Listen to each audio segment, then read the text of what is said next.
Okay. Hello there, my name is Sibylla Stiliano and I'm the Communications and Events Coordinator for CMO.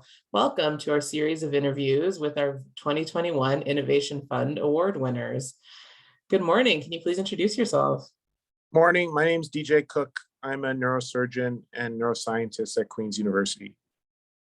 Great, and did you apply to the competition this year as an early or established investigator? I am an established investigator now because I'm getting old. Experienced. Yeah. Can you tell me about your proposed area of research, including the title and how long the project is estimated to take? So we put forward a project that we have been working away on in a small pilot scale for the last several years. We've developed a working relationship with Canadian Special Forces, or CANSOFCOM, where we've been looking at their military personnel in special forces who are exposed to blast injuries and recoil injuries related to their training and their deployment, and the effects that those exposures have on their neurologic function. I suppose I should correct myself slightly there.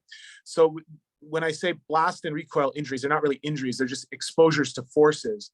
And our hypothesis overall is that accumulated exposure to these over time can add up to become what is known as an injury.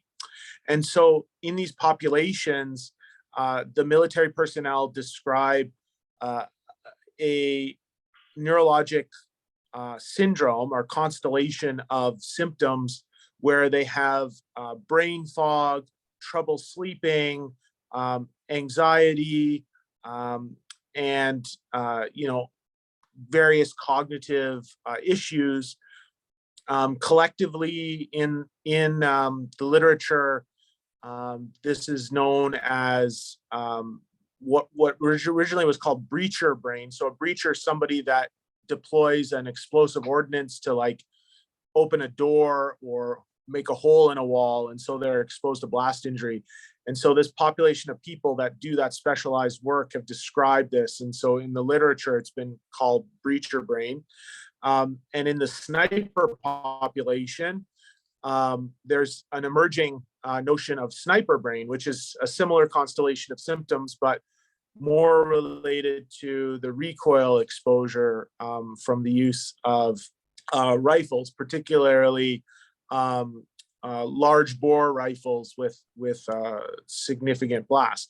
And Canadian snipers are amongst the best in the world, arguably the best in the world, and that's because they train in a very dedicated and focused way, which means that they're exposed to these forces and have this. So our proposal essentially looks to understand the connection between exposure to these repetitive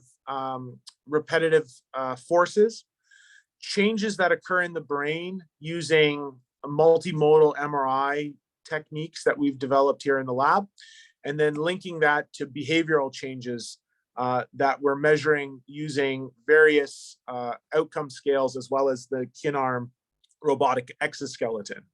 And our overarching hypothesis is that the localization of the biomechanical strain that the brain undergoes during these forces, and that'll be measured using techniques that we've adopted here in the lab, but also from our collaborators at the University of Waterloo and Dwayne Cronin's group, that looked at specifically modeling of strain in the brain. The localization of those lesions will match with the localization of changes that occur in physiologic MRI measures, including blood flow, cerebrovascular reactivity, diffusion tensor imaging, and resting state connectivity, and that those will then correlate to the overlying functional networks that are affected in what we detect in the ultimate outcome. And so it'll be the first time ever where we've had a human model to reliably look at exposure and link it to neurologic outcome, because normally there's not really a model in humans where you have a known exposure to a blast injury or a recoil injury occurring, because generally we look at people after this has happened. So previously we've looked in athletes, we've looked in other military personnel after training, but we only get to see them really after the injury.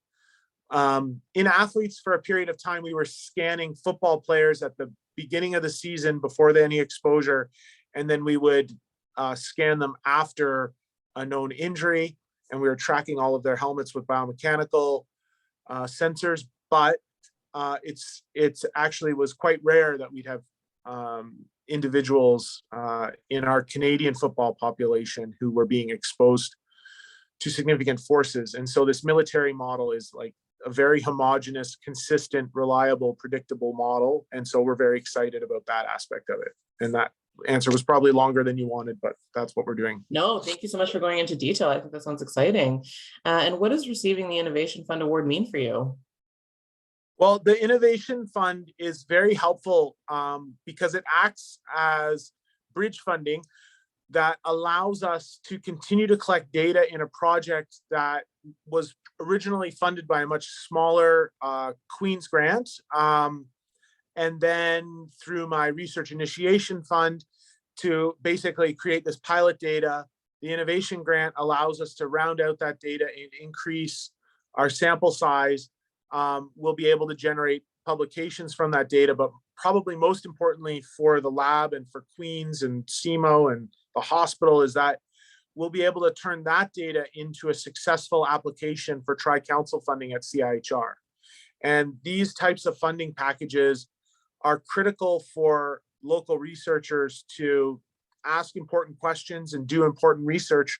But I think on an institutional level, the opportunity is there for us to work to turn these into Tri-Council funded grants, which is really critical for our institution to become known as a leader in research and demonstrate excellence in research by capturing those grants. Absolutely.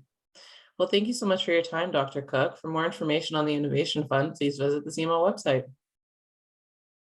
Okay. Thank you. That's great.